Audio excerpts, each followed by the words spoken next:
This is Life's a Pitch TV.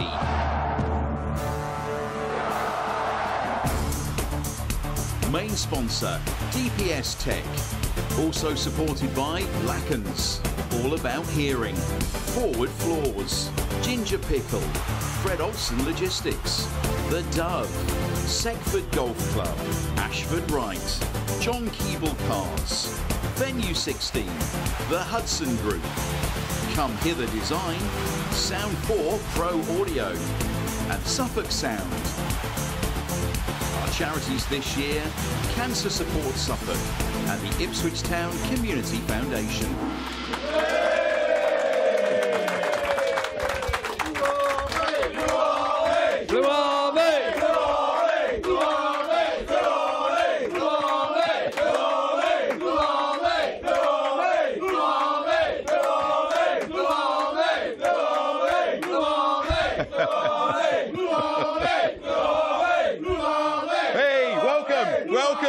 Welcome. It's nice to see we're still in fine voice. We really, really are. Welcome to this week's edition of Life's a Pitch TV. I'm your host, Mark Murphy. Let me introduce you to the team. It's Russell Osman. And it's Russell Osman. No Butch or Chambo this week, but we do have a capacity crowd, as you can hear. And joining us in the Churchman stand, sponsored by John Keeble Cars, they're going to make some noise. And the North stand, sponsored by Ashford Wright.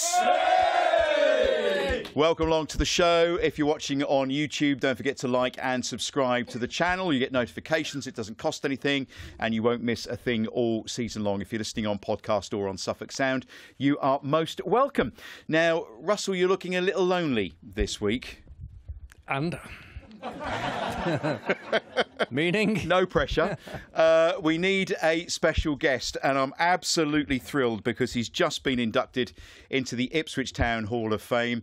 He was part of the team that got us promoted in 2000 to the Premier League. David Johnson, everybody!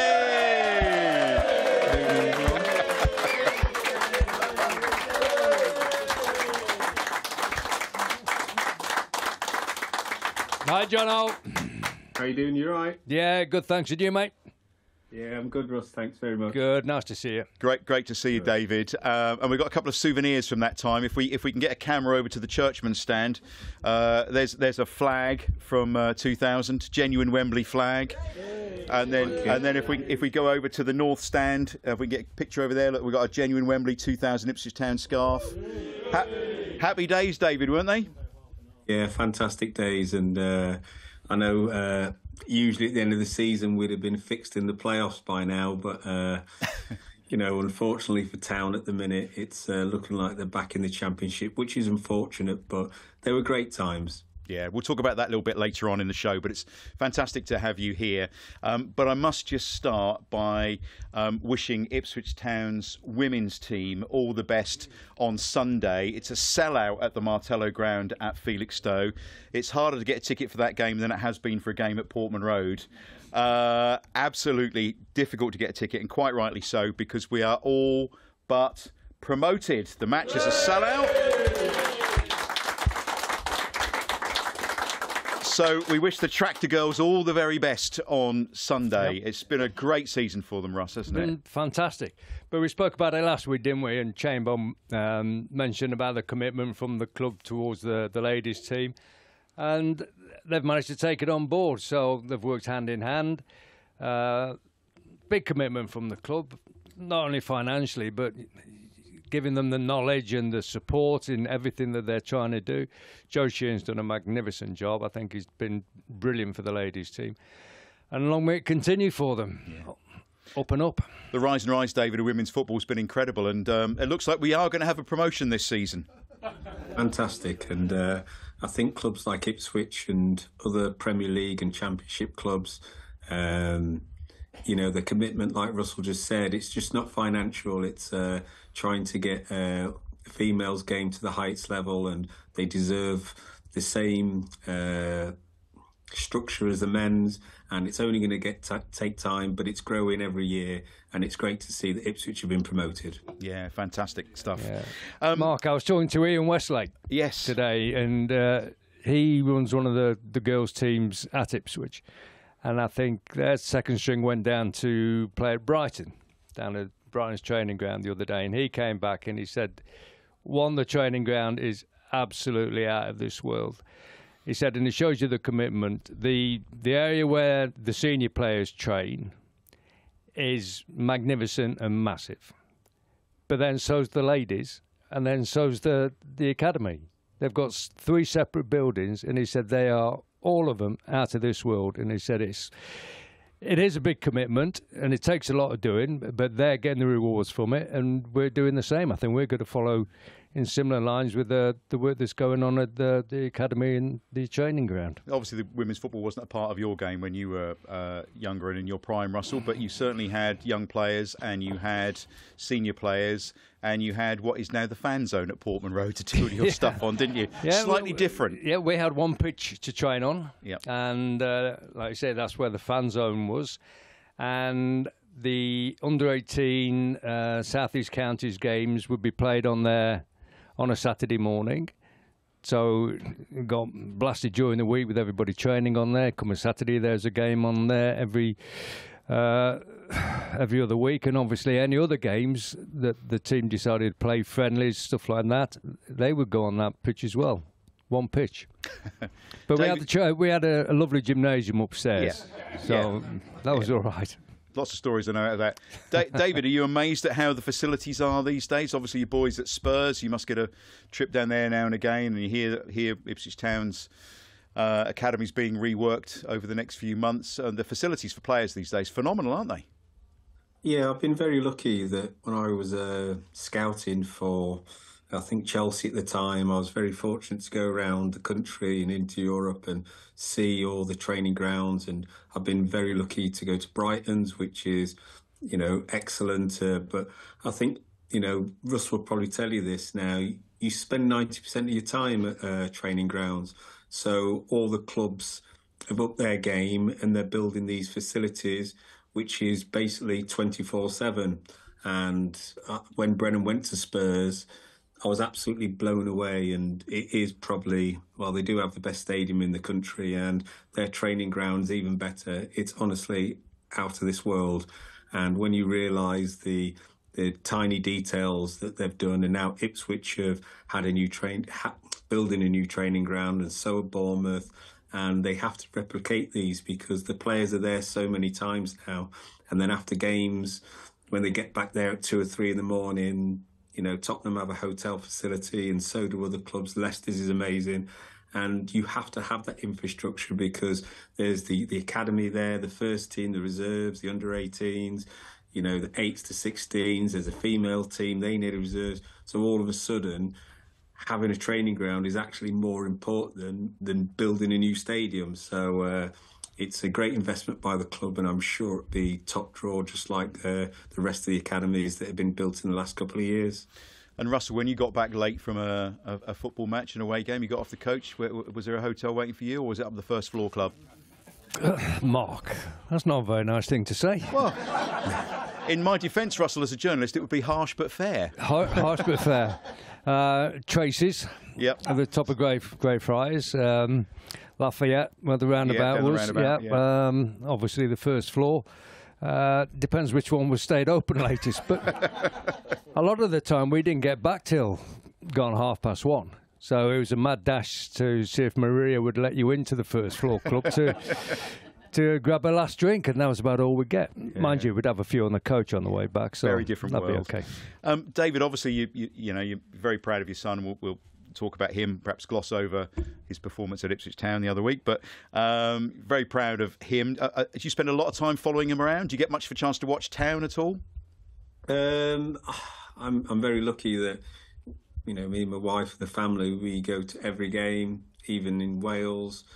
Been to North Macedonia. We were just back from Frankfurt the other week, so we try and get around and watch every game, and it's great to go to other grounds and see the atmospheres. And I was at Portman Road for the Ipswich Nottingham Forest game, and then the week before when Spurs came. So yeah, it was just nice to be shown around the training ground and what they have in plan, and how far the club have moved forward. And I think that the club's in great hands, and now they've just got to keep pushing forward and striving to get back into the Premiership. Yeah, it's we've kind of accepted it really now. We're not officially relegated, but we're as good as Southampton, Leicester already confirmed. It's just a matter of time for us. The last thing last season was the 3 promoted teams going down, wasn't it? So something's got to change, hasn't it, Russell? Yeah, that's got to change. We keep touching on it now and again. If you can only spend so much of the income that you generate, I'm not quite sure how it all works, Mark, but Nor Manchester City. No, but allegedly. Yeah. But they've managed to stay there doing it, and we haven't. So maybe we need to learn off what they've been doing. It is hard, but that's the way it is. You know, at the end of the day, it's just been disappointing that we've conceded so many goals and tried to play the same way all through the season, and it just hasn't worked. And some of the sides we've played against have been very, very good. Very good indeed, and we just haven't been up to that level. David, what do you make of the bottom 3 going down again who got promoted? It just doesn't quite seem a level playing field, does it? I mean, Nottingham Forest managed to hang on in there, and look what's happened to them this season after they managed to hang on in the season before. Well, I think the first year when they stayed up, it was the first year the 3 teams that came up stayed up. Yeah, but I didn't really count Fulham and Bournemouth as part of that because they were the yo-yo teams. And what they both did is when they got promoted, they spent more in the Championship. And what I found the difference between those 2 teams compared to Ipswich, they had a lot of Premier League experience in those teams. So when you look around the Ipswich team that, let's get it right, got back-to-back promotions, which was amazing. He built the team. You still had players from League One, went into the Championship, and then when they got to the Premier League, I can't tell you the difference through... I remember when Forest played their first game against Newcastle away, and the physicality, the speed, the size of every other Newcastle player compared to Forest was just massive. And they got beat 4-0 and the game was over after 20 minutes. And then the first game, you're thinking, this is going to be the longest, hardest season to date. And we were very fortunate at Forest at the time that our home form was very, very good. And I remember watching Ipswich in their first game against Liverpool. And for 60 minutes, they worked so hard. They blocked, they looked great. And I just chuckled to myself and going, yeah, there's another 35 games go. You'll run out of steam. And then the little errors will get punished because the Premier League is the most ruthless league for making errors, making mistakes from throw-ins. You just get punished. And they came away with that game with a lot of credit. Everyone says, oh, this is going to be the team that's going to stay up. But when you start losing in the Premier League, the hardest thing is to look at your fixtures because you can't see a win. And when you have teams like Wolves, who have been in the Premier League for 10 years, who had a bad start, Wolves are one of the better teams in the Premier League. They play great football, but you look at the experience in that team and how many international caps, how many Premier League appearances. They were miles above where Ipswich were, and it actually showed in the gap where they finished. And then Everton went on a good run. They've been doing it for 10 years, Everton, winning 6 games, drawing 6, and then keeps them out in the Premier League. In Crystal Palace are the masters. They can go on a great run and then lose a great run. Ipswich never got on a good enough run to keep them there and thereabouts, for the last 5 games to give themselves hope. Kieran would buy players that he could look to the future and develop. And if I look at the signings that he's made, potentially good signings for the future, Russ, but so many just not Premier League ready, which maybe would have been better off buying fewer players, but quality Premier League players. Yeah, well, a manager buying players for the future. I mean, how long is a manager planning on staying then? Well, he's probably got the safest job in football, hasn't he? Well, he has, but he probably might not have had, the time he bought those players. I know he'd done exceptionally well. I agree thoroughly with what David said. I think he's actually put in a nutshell there for everybody. That is how football is. That is how you're looking at the Premier League games when you come in as a newbie, really, as a new team into the Premier League. People ask me once the team have got promotion into the Premier League, they said, what do they need to do next year? You know, how they going to start, and are they going to get any new players? I said, yeah, maybe about a dozen. And they go, what? Don't you think our lads are good enough then? You know, they got promoted in League One and they got promoted in the Championship. And like David's tried to emphasise there, the gap between the Championship and the Premier League is massive. Absolutely massive. And I think as much as we've all enjoyed watching Liverpool and Manchester City and Chelsea and Spurs and Arsenal at the weekend, the quality and the professionalism of how they go about their business is unreal. It's something that we haven't seen at Portman Road for a long, long time. How good were Arsenal? Brilliant. They were magnificent against Real Madrid midweek. And I thought, well, he's not going to put his full side out against Ipswich at Portman Road. But I tell you what, he did. And they went out on that pitch and they did another real professional job. I watched Declan Rice and tried to isolate him away from the ball a little bit and just watch his movement on the pitch. And he's just scanning around the pitch. You're seeing who's over there, behind him, in front of him, getting the ball, moving it on, scanning again, non-stop. And all the players were wanting the ball. If they didn't get it, there's no bickering, no arguing with anybody. They just move into the next phase of play. And they're just happy to keep going. And they were, even when they went 2-0 up and they were playing against 10 men, there was no arrogance about how they played. It was just pure professional job getting done. They were fantastic. And David, that's what Russ, you were just a quick one saying, to jump in there. And I think sometimes what Russell probably hasn't reiterated there. Remember when Tottenham played Ipswich at Portman Road? Yeah. It was their 42nd game of the season. Ipswich wouldn't have even played 42 games. They had a little cup run, so they're probably at 42. They played Forest the other night, and obviously they got beat again. It was their 56th game of the season. That's without international games, the individual play, fly around the world. The footballing load at the top level. So when Russell talks about Arsenal, they'd just come back from Real Madrid. They'd have got back early Thursday morning, got back in, Summit Sweet Friday, ready to travel and go again. And the professionalism and how they played against 11 men to 10 men. When they went down to 10 men, they were even better. And that is the levels where the Premier League is, forget the top 6 at the minute who have all done very well. There's 3 different leagues, and Ipswich need to be top of that bottom league. And unfortunately, that is the gap where you have to focus on beating those teams.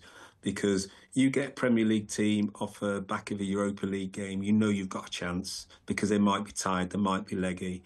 But you play them when the business end of the season is, they are just at another level. Yeah. And it's great to see, and they're the levels that Ipswich need to get to, is when teams aren't on it, they've got to capitalise. And unfortunate enough, they've probably not done enough this year. Yeah. Well, if you look at Spurs, so where's Spurs now? About 15th? Well, no, 4th from bottom, basically. 16th then. Yeah. 16th. Yeah, but they've conceded something like 48, 50 goals less than Ipswich, who are only a couple of places below them. Yeah. We have conceded an awful lot of goals this season. I say 9 times, 4 or more goals in a game that we've conceded. You know, somewhere down the line, you've got to pull up the drawbridge, you know. And Is that where you would start, Russ? yes, it would. It would. I mean, everybody says defending's easy. That's the easy part of the job. You know, the reason all the strikers get all the big money is because that's the hard end of the pitch, you know, and the skillful, better players play at that end of the pitch and score goals for us. The easy bit is defending your own goal. I think football's changed now, Russ, to be fair. Just a bit. You know, I think that your centre halves have to be your best players. Yeah. And there's an art in defending now where you defended properly. Now, in this day and age, you've got to be as skillful as your number 10. And if your centre halves are having the ball and having 100 touches, they've got to affect the game. Yeah. And I think I watched a game the other day where I think our right back had 120 touches. Blimey. Our front players and wide players had 20 to 35. And that's where they've got to be clinical. And I think with Ipswich, they set up well, but the problem is it was too risky. And when teams go and press and, you know, they sprint more, they outrun you, all of a sudden you're under so much pressure. And that's probably, I think, where they've struggled. Because I'm not going to say they're bad defenders or, you know, if they'd have played a different system or gone with a flat back four, went from back to front a lot quicker, you know, like your Forest, Everton's, and just try and win second balls, probably the day that what we did, they'd have probably had a better chance to stay up. Yeah. Well, we'll be well placed in the Championship next season, won't we? Yes. We'll be playing Norwich City again. So, hang on, I've got the dead canary. There we are. There's the dead canary. We killed it when we got promoted. Yeah. We'll never blow that thing up again. But we'll be well placed when we get back to the Championship, and we will come straight back, won't we? Yeah. Absolutely right. Leeds and Burnley up already. Rumours that they're interested in some of our players, including George Hurst. Interesting, Delap's been on the bench, allegedly recovering from a rib injury. Yeah. But are we protecting him so we can sell him? It does appear that way, doesn't it? You might say that. Yes, I did say that. Yeah, it looks that way. Disappointed we didn't see more of him on Saturday. I mean, you can get injured in training in a split second, you know, so if you're protecting somebody by not putting them into a competitive environment on a match day, I think that's sort of just backing out of the deal a little bit. George Hurst never got much of a look in Saturday, but, you know, he's playing against, you know, some fantastic defenders. Saliba's unbelievable. But we will lose players, won't we? Yeah. David Delap, you're a former striker. A lot of clubs will be looking at him, won't they, come the end of the season? Probably looking at him now, or have been all season. Yeah, yeah. I think, excuse me, recruitment nowadays isn't about the now and then. I think with Liam, I can remember seeing him at Derby, and then when he went to Man City, he was doing exactly the same, and everyone was waiting for how he was going to step up into men's football because he's a big unit. And if you probably look at his stats and how he did, he probably thought he never did as well as he thought he would have done. But everyone knew he had something. Everyone knew he was a talent. And what Ipswich did by going and getting him and saying he's the missing key and we're going to play through him has obviously elevated him to the next level. And he's been a sensation, really, to just jump in the Premier League. And he's give most defenders probably, if you'd have turned around to the top six and said who's the hardest striker you've played against, forget Mo Salah because he's a winger, they'd probably say Liam Delap. Well, it'll be interesting to see what happens with you know, a lot of our players, what sort of team we have next season. Yeah. Interesting, Cameron Humphreys out on loan, Wycombe's Young Player of the Year. Yeah, very good. Doing well. He's had a good season. And again, going down to Cameron Humphreys is potential, you know, massive potential there to, you know, turn into a really good player.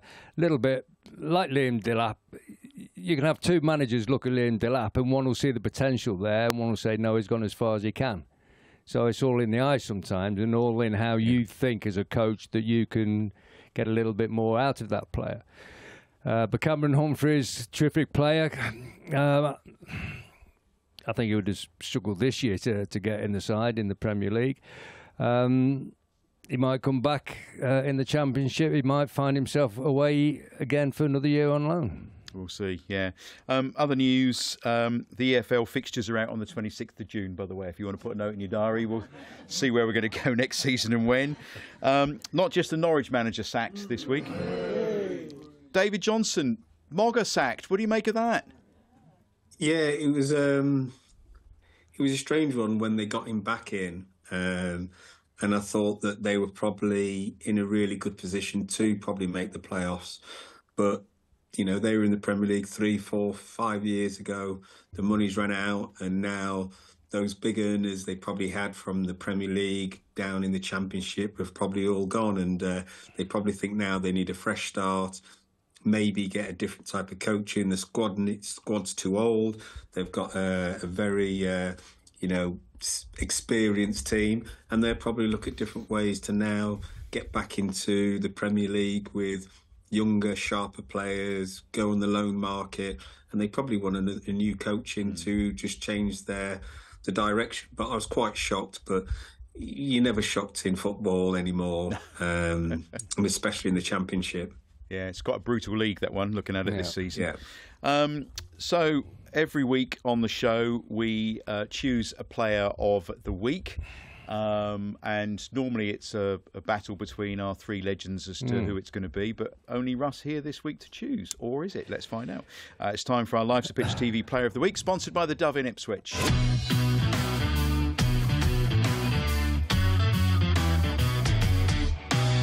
So, Russell. Yes. Right. I am going to channel choose, somebody at you. Yeah. Who did you say? I am going to choose somebody who played and never put a foot wrong on Sunday. I'm channeling. Conor Chaplin. Oh, I wasn't thinking about him. He was only on for a minute. Did he do anything wrong? No. There you go. 100%. I was channeling my Jens Kajust, who I thought had a good game. Any other nominations from the crowd? No, I thought week? his body language let him down a bit second half. Okay. Yeah. He was a little bit slumped, wasn't he? Yeah, understandably in a way, I suppose. Yeah. Any other suggestions? Palmer? Yeah. Any others? Morsey? Yeah. Enciso first half. Yeah, Enciso first half. Yeah. But I'm afraid the trouble is with Enciso, he had a chance where he got to the edge of the box and I think he shot over the top or something like that and made a bit of a hash of it. He's then playing up to the crowd a little bit and he's down on his knees, on the edge of the box, puffing and panting. Oh, I've been so unlucky that the shot's gone over the top. Meanwhile, Arsenal have scored at the other end of the pitch. So our player of the week, Conor Chaplin. I couldn't believe he didn't get longer than 30 seconds. I know. Blimey. David, we started the show by talking about Wembley 2000 and the fantastic time you had at Town. How did you get here? What was the round? And don't say you by drove. Car. Don't say by car. Every week they do that to Terry. me. How did you end up at Town, David?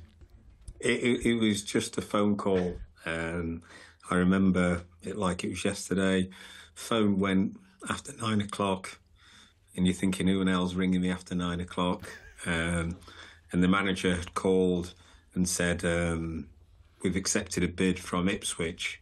Travel down, you'll meet everyone in the morning, and we've agreed a deal. And me and my wife just had our first child, Madison, at the time, probably a couple of months old. And we had to get the big map out, find where Ipswich was, how we were going to get there. We travelled through the night, didn't get, I think, to Ipswich until around about 2:33 in the morning, got into the hotel, and then ended up doing my medical the next day. And it was just so surreal and quick. But I think what the difference was then, it was there was no transfer window. So it was, I think, a Wednesday, and I got down here Thursday, trained Friday, and then travelled to Wolverhampton the next day. So it was like a whirlwind, but that's how it was done. Never knew anything about it, never even knew they were interested. But yeah, just ended up there on a Thursday morning. And it was a time when Town were, well, you touched on it earlier on, didn't you? Seemingly endlessly in the playoffs every season. What was that like? Because you were so close every year, weren't you? And we'll come to when you finally made it in a moment or two. But missing out each year, it must have been so frustrating. I think at the time, we were always probably the 5th or 6th team in the league. And when the 3 other teams came down, they were always really strong. You had your Boltons, your Birminghams and Charltons, Sunderlands, back and forth. So every time we tried to kick on, George and his team were very, very shrewd, and we always brought one player in that of really, really good quality. And the first year, I think the team was building and bonding, and we had a lot of experience in the team as well, with Alex Matthew George, Mickey Stockwell, Margo Vino, and I think we needed probably a few more legs in the team. And in the second year, George tweaked the team a little bit, kept the experienced players around, and we ended up buying, your John McGreals, your Jim Magiltons, and every season we just improved in tiny little areas and kept the momentum going. And like you said, the first season, I think it was Charlton in the playoffs. Yep. It was a big ask. I think they were the better team, overall. But in the playoffs, I think that we struggled, and we probably got stage fright, and deservedly so. We went out, and it was frustrating. But the second season, we really got some good numbers together. And I think any other season would have probably been automatic. But unfortunately for us, the teams were just too strong in that division. You had a couple of goes against Bolton Wanderers. You beat Bolton Wanderers in the end. And what are your memories of that two-legged playoff time? Because for me, the match at Portman Road is the best ever game I've seen. Yeah, it was. I think the build-up and the run-up to the game, we were in good form. We knew it was going to be very, very tough against Bolton. Sam had them well drilled. They could kick, they could fight. They knew how to manipulate the referee. And they had Ida Gudjonsson in the team. They had some great wingers. They were very strong all over. And we just were very confident. And we didn't think it was going to be a high-scoring game. We thought if we could get one, keep a clean sheet, that'd be enough to go from there. But unfortunately, we got back from 2-0 down. Marcus scored 2 great goals, and we knew there was going to be a fight on our hands. And I don't actually know the score. Was it 4-3 or I don't even know what it was. 7-5 on aggregate. It just seemed like every time somebody went forward, they were scoring, and the football rule book went out the window, and it was more to, if we score, that we have to keep scoring. And it was just a fantastic evening, and to witness playing under the lights at Portman Road, it was really special. And to come off the back of 3 playoff defeats to probably beat the strongest team in the playoffs it was unbelievable. And I think the end, when they were getting players sent off left, right and centre, going down with cramp, injuries, everything, the drama was just brilliant. It was a fantastic night, it really was. And of course, that moment then when the final whistle goes and you've made it to Wembley, can you put into words how that felt? I think that was really surreal, because we weren't actually promoted that night. And it seems like that was the Wembley game. And after a great celebration, we went out in town. That there was tears. There was everything in that dressing room. And then you think, oh, we've got one more game to win. Otherwise, this was pointless. So we had a couple of days off, and then we all got back into it. But we were still bubbling, that night, and going around town and just meeting up with all the fans. It was just up there with one of the best days, I had at Ipswich. It was the best day. Yeah. And so who were your drinking buddies that night? Everybody. Well, I wasn't a very good drinker, so I think I got passed down the line. But obviously, I used to live next door to Jimmy, and because Jim had obviously scored a hat trick, he was getting all his free beers brought for him. So I think he passed a few down to me, but I can't remember it too much. But we had a great evening, and he was on fire that night, wasn't he? He was absolutely determined, that we were not going to lose. Yeah, I think with Jimmy, technically he was excellent. He had a great strike on him, but he played in a role which Matty usually does, getting into the box and arriving at a great time. And because the game went from trying to be defensive Jimmy then ended up in the box, and so did Matty, and everyone was playing with the heart, not the heads. And that's when the game really opened up. And like you said, for Jimmy to arrive in the box 3 times, and his feet and his strikes, and he really drove us on, but everyone wanted to win that game. And we've got the souvenirs of the day as we start the show with. Russell, give that little flag a wave. There we go. And we've got the scarf in the other stand, 2000. So, Wembley, how were you feeling about that against Barnsley? My day had probably been ruined a couple of days before when we were just about to get on the bus. We had our last training session, and I felt really good and comfortable. And then I made a run, and I just felt my calf go. There wasn't a pop, but I just knew it was sore. And so I came off, we got on the coach, and I just iced it for the next couple of days. And then on the day of the game, George pulled me to the side and said, listen, you'll start if you want to start. You give it a go. And as I came out for the warm-up, obviously your adrenaline's going and your family are there, and it was like the biggest game of our season, and I wanted to be a part of it. And as soon as the game had started, I think the ball came across the box and I dived at the far post, and I could just feel my calf tightening up, and I just turned around and said, George, that's me done. And I think I was on 8-10 minutes, but I was never going to stay on the field and put the team in jeopardy and play with 10 men. And I knew it was the right decision for everyone involved. And lucky for me, Bam Bam came on and, does what Bam Bam did and did a stellar job. Yeah, he was on the show a couple of weeks ago. Of course, you were both inducted recently into the Hall of Fame. You were there, Russ, that night, weren't you? I was, yeah. How did that feel, getting into the Hall of Fame, David? It was amazing because, like I said, 20-odd years had passed, and you sort of, because I don't live in Ipswich, my time and everything I did is like gone. It was fun times for me, the best times in my footballing career.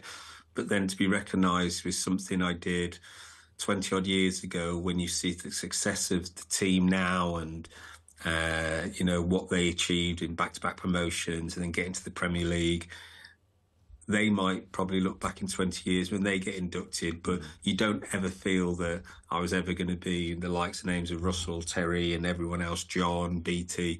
The club's got a really, really rich history of great players, great managers, and it was a real honour to be part of something where people are fondly looking back and saying, that was the best year, even though these guys got promoted on the last game of the season and did it in style from back-to-back promotions. But I'm sure a lot of fans that were there 20 years ago will probably tell you, like you said, that night at Portman Road was probably one of the best that they'll have ever seen. Oh, and if you're going to get tears here, mate. If you're going to get promoted, though, David, and you could guarantee doing it through Wembley, is that the route that you would take, or would you have preferred to have gone up as champions? Not a chance. Wembley is the best way of getting promoted. We came back on the coach, and when we got, I think it's the A12 back to Ipswich, every single bridge had Ipswich fans on it with flags. So by the time we got back to, I think the Suffolk county Showground, wasn't it? Yeah, Showground. It was just amazing to think that every fan had made the effort to get to those bridges, to give us the best welcome you could have to come home. And we're thinking, oh my God, this is the best day ever. And then even more turned out the next day. And it was just a great way to cap off an amazing season with great players, great team, great fans, and just to go around the town to thank everyone for all their support. But those 48 hours, and I'm sure the lads, will probably tell me when they got promoted on the last game of the season, they had a fantastic evening and, had an open top parade, but ours never ever stopped from the minute the last first playoff game came to the Wembley, and it was just surreal. Yeah, I think that deserves a round of applause, don't you? Thank you very much. Mark, you mentioned it before, but we had a trio of inductees this year with the Hall of Fame. Dave Johnson, Mark Venus and Bam Bam. Magnificent. Spoke very respectfully about the club, and it's just been a delight to listen to him again. Yeah, certainly is. Bam Bam was on the show a couple of weeks ago, wasn't he, talking to us about Brilliant. that as well. And David, just one thing on the celebrations, because up at the Suffolk Showground, I've spoken to David Sheepshanks and other players about this. I don't think I've spoken to you about it in the past. But you couldn't get Jim off the microphone, could you? Yeah. Jim was no different to training. He was the middle of everything. He led by example. And then on a night out, he was in the middle of everything. And Jim used to love his music, and he loved talking, and we listened. But once he started drinking, then we started wandering off, and he'd drag you back in. But he was a great character, Jim, and you sort of like knew in the dressing room with himself, Vino, Tony, probably Mickey, they were all going to go down that coaching route, because the bottom line is they loved football, loved it. And when you have that passion, the next step is always going into management. And Jim had that. And to be fair to him, he likes the sound of his own voice, so he was always going to be a coach. Perfect. I think that's fair comment. Comment. Look, David, thank you for now. We're just going to just mention a couple of other things, and we'll come back to you in a second or two. Fantastic to have him on the show this week, isn't it? It's brilliant. Brilliant. We've got our end of season dinner and awards do coming up. It's £35 a head. It's at Venue 16. It's on May the 14th, and over half the tickets have sold already. £35 a head. I had confirmation from Jason Dezell today that he's going to be coming along. So it'll be a night of Ipswich Town legends. So make sure you book. Go to www.lifesapitch.tv. Book yourself in. Don't wait until the day before, because you will miss out. So honestly, it's going to be a fantastic event. It was Alan Brazil last year, if you remember that, those of you who were there. Can't forget it. If you weren't there, I urge you to go back on our YouTube channel and watch Alan Brazil. Last year we didn't have any F-bombs dropped all season, but we had about 40 that night, and it somehow managed to get up onto YouTube, didn't it? Yeah, he did well actually that night, Alan. Yes, he did, yeah. Yeah. It was quite an easy night for us, actually, wasn't it? Yeah, it was, yeah. But Alan's wife was there, so she kept him in check. Yeah, a little trying bit. to get him to pull his shirt down because his belly was showing, I seem to remember. So www.lifespitch.tv, end of season dinner. Time for Ask the Legends now, sponsored by Seckford Golf Club. So Simon's here from Seckford Golf Club, and every week we ask a question of Terry and Russell, and there is no Terry this week. So Russell is on 15.5 and Terry's on 13.5, so catching you up, Russ. Close. Okay. And I would have asked David to take part in this, but David, the question features you, so we can't ask you, okay? So I'm looking for a member of the capacity crowd. This is a only opportunity to take the place of Terry Butcher. Who would like to take the place of Stephen? Okay, go and sit over there. Go and take the position. Oh. Other side of Russell. That's it. Other side of Russell. Separated at birth, these two. Okay. So, Stephen, there's your pad, and there's your microphone. Get closer up to Russell. Look, there's your pad. So, Simon and David, no helping them with this, because hopefully you'll know the answer. Simon. Right, evening everybody. It's St George's Day, so of course. No, St Edmund is better. Go on, carry on. So the 99-2000 season, our guest tonight, David Johnson, scored how many league goals in our promotion season via the playoffs under the manager George Burley? So how many goals did David Johnson score? Okay, so David Johnson scored how many league goals in the 99-2000 season, helping Ipswich to secure promotion to the Premier League via the playoffs under manager George Burley? Okay. Without giving anything away, David, stick your thumb up if you know. Do you know? Can you remember? Oh, no. For those listening on podcast and on Suffolk Sound, he can't remember. Brilliant. Have you got a tally, Russ? I have. Okay. Stephen, playing for Terry Butcher, hold the microphone up. I will. Okay. Have you got a total? I've got a total. Okay. So I think actually you can go first, Stephen. What would you say? I said 22. 22. Okay. Russell, what did you come up with? 15. 15. Well, let's go to David. Would it be higher or lower than 22, David? I think 22 sounds about right. It's higher. It is higher. It is. The answer is 27 goals. Whoa! Well done, Stephen. Sorry, David. Sorry. Sorry about that, Russell. So, as we're coming all right. towards the end of the season, Russell Osman on getting 15.5, Terry Butcher on 14.5. Well done. Actually, he does better when he's not here, He does. doesn't he, every week? My goodness. New song. Fantastic. You can stay there, Stephen, if you like. You look very comfortable. Yes, very comfortable.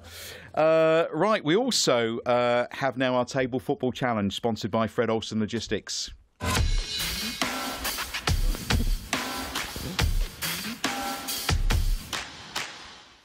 So this is the part of the show where we play table football. David, you're obviously remote and can't do that today. So Russell is on his own. So I'm looking for somebody in the capacity crowd who is prepared to deputise for David Johnson. Okay, who would like to deputise for David Johnson? Everybody's looking at each other. Who would like to deputise for Jono and take on? Come on, Simon. And 2 from over here. Come on, 2 from Churchman's. Go on, boys. Come on. In you go. There we go. So, David, we've got your players for you. So we've got 60 seconds. Chambo's still in the lead. Scored 5 goals on our very first episode. Okay, so get some balls ready, boys. Okay, you've got 60 seconds. You're playing for David Johnson. Okay, to see how many you can score against Russell and Simon. Are you ready? 2 balls. Oh, 2 balls. So we've got 1 ball in at the moment. It's a good shot from Russell. Russell attacking well. Oh, it's 1-0. 1-0 to Russell and Simon. Come on, channel your inner David Johnson. Come on, he's a striker. Come on, get it out of defence, boys. Come on. Oh, it's up the other end. It's up there. Oh! Jono's team hit the post. Back up. Oh, saved by the keeper. End-to-end stuff it is. Oh, another good shot. Oh, it's off the goal line. Jono, they're trying hard for you, but it's still 1-0. There's to a good Russell and defence Simon. there. Come on. It's on the goal line again.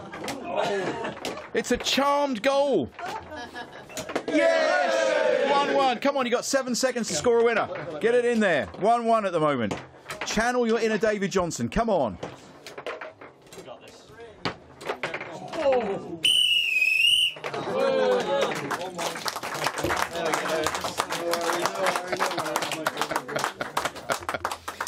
David, they did their best for you. It was entertaining. It certainly wasn't a dull 1-1, was it? That's for sure. No, not at all. Lots of action going on there. Right, time now for On This Day in History. This is also sponsored by Fred Olsen Logistics.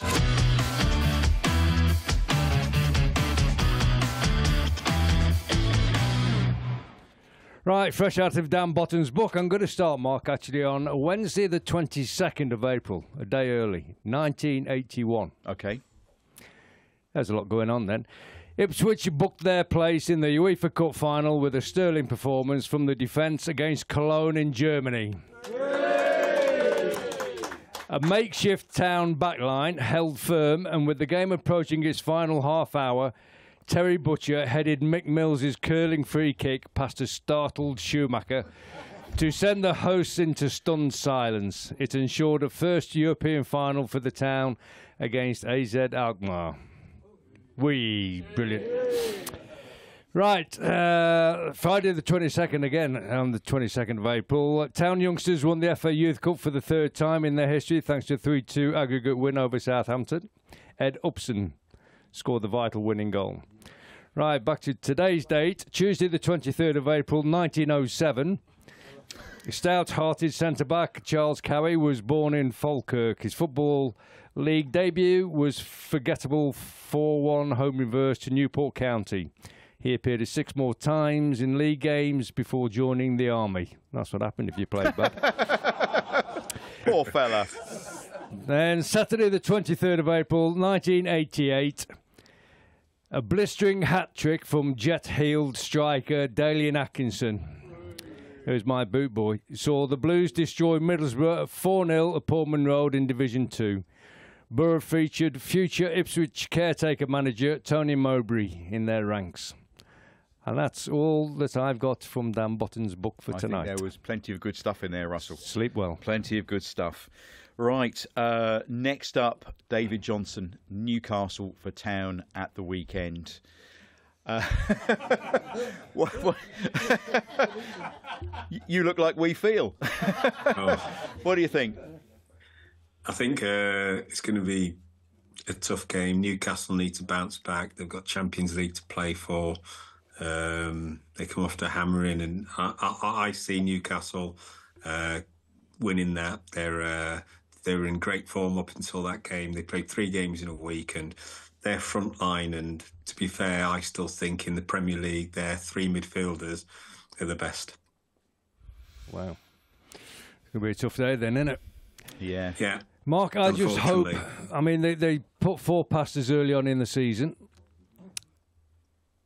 To be honest, now, tried to praise them all as much as we could and keep backing them all the way through the season. Yep. But if they can keep it below 4, they'll have done well. Yeah. I will now. Yeah. I mean, it is. I've had enough of the Premier League now. I don't know about the rest of you. You know, you can keep the Premier League. Referees, VAR. Oh. Palaver. I don't know. I mean, it's been nice watching the other teams, and we have played well in some games. Quite a few games, actually. But as you said, David, you know, it's stamina, it's experience. You know, we've learnt a lot. There's so much you have to get right, Mark. You have to get your tactics right, your selection right. You have to... your phases right. Everything's got to be right, you know, and if one part's wrong, you're going to get punished for it. So the backroom staff have got to be spot on with what they're doing. The players have got to be spot on. Your selection's got to be good. Every single thing has got to be working and working really, really well. And you've got to have a settled side. I think the team has to play together a lot to understand how they're going to cope under pressure, because they're going to get a lot of pressure in the Premier League. And that means trying to keep the same side if you can, or keep your back 4 consistent, or your midfield lads consistent. And, you know, we've got a bit of learning to do, I think. I think we have. And we were taught a lesson at the weekend against Arsenal, that's for sure. David, do you think it's possible, likely we'll bounce back? 100%. I think that they'll obviously lose a couple of players, and the squad that remain will have a year's experience in the Premier League. And once you've played in the Premier League, you want to go back to the Premier League. And the only way you do that is showing that you are a Premier League standard player. And we know the Championship is very, very tough to get out of. But with that experience, they will know what it's like getting beat 2 or 3-0, the taste in the mouth. And I just think with the coach and everyone who they've got, they can really keep a really settled back 4, back 5, 3, whatever they play. They've got a solid midfield, and if they can keep a couple of those players, add a bit of quality, the drop back down to the Championship, I just fancy Ipswich comfortably, being one of those teams like Leeds, Burnley, that will probably finish 80, 90 points and then be promoted over the Easter weekend. I can't see them struggling at all, because the team is set up as a top Championship club, lower Prem. You keep them, they'll be fine. But you can't concede over 2 goals a game, Mark, and expect to get anything out of a game.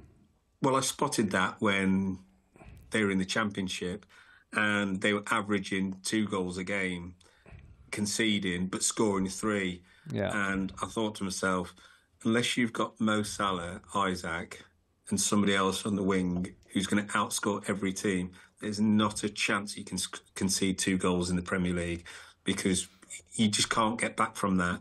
And I've actually admired what Scott Parker's done he's just thought, right, we're not going to be like Burnley were before and try and play our way through, because it's a tough ask. So we're just going to keep clean sheets, nick a goal and go from there. So I actually think that Burnley will do all right next season, because that's how they've got promoted. And I think Ipswich just need to tweak it a tiny bit, keeping more clean sheets. They're always going to score the way that Kieran plays. And I think if they can continue that and just tweaking at the back, they'll be fine. Yeah. And he is the man, isn't he? Yeah, 100%. And I think he'll probably gain a bit more experience of what the Premier League's about and take that into the Championship. Because like you said, you can't keep conceding 2 goals. And I feel that that group of players respect him, and he'll go into the Championship and know how difficult it is. But I think that they'll be fine. Brilliant. David, it's been fantastic to have you on the show. Congratulations on your time at Town. We love you very dearly, and we're very, very pleased that you made the Hall of Fame. And good luck enjoying your boy playing football. Do you wish you were out there kicking it with him?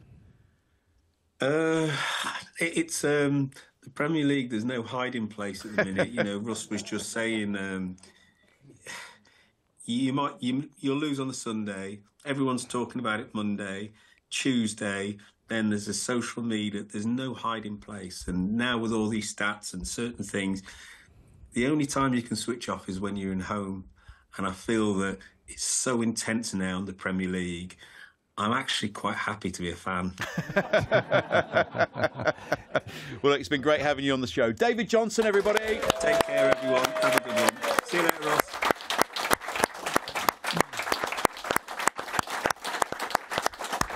What a legend. Brilliant. Thank you, David. Absolutely brilliant. Man v Fat results. No Man v Fat action this week due to the Easter break, so a chance to reflect on the success. Our Friday league is currently full, although we are looking to expand to more teams. We do have spaces in the Monday league, says Man v Fat Mark at Witton Sports Centre, and would welcome any Town fans this week to come and have a game with us. Bring a friend week. And if anyone wants to see our 11-a-side match at Portman Road, we'll be playing under the lights on June the 19th. Kick-off at 5:45. Find out more Man v Fat Ipswich if you go online. Good luck to the Tractor Girls on Sunday. Big cheer for them, please. Russell, thank you very much. My pleasure. And a big thank you to Terry Butcher's body double. Thank you, Stephen. Thank you, Stephen, very much. You got more hair than me. That's it for this week. Don't forget to like and subscribe to the YouTube channel. Don't forget to come and see us for our end-of-season dinner. Head to our website, www.lifesapitch.tv. It's going to be a brilliant night. But for now, I'll leave you with a couple of words, and those words are Blue Army! Blue Army! Blue Army! Blue Army! Blue Army! Blue Army!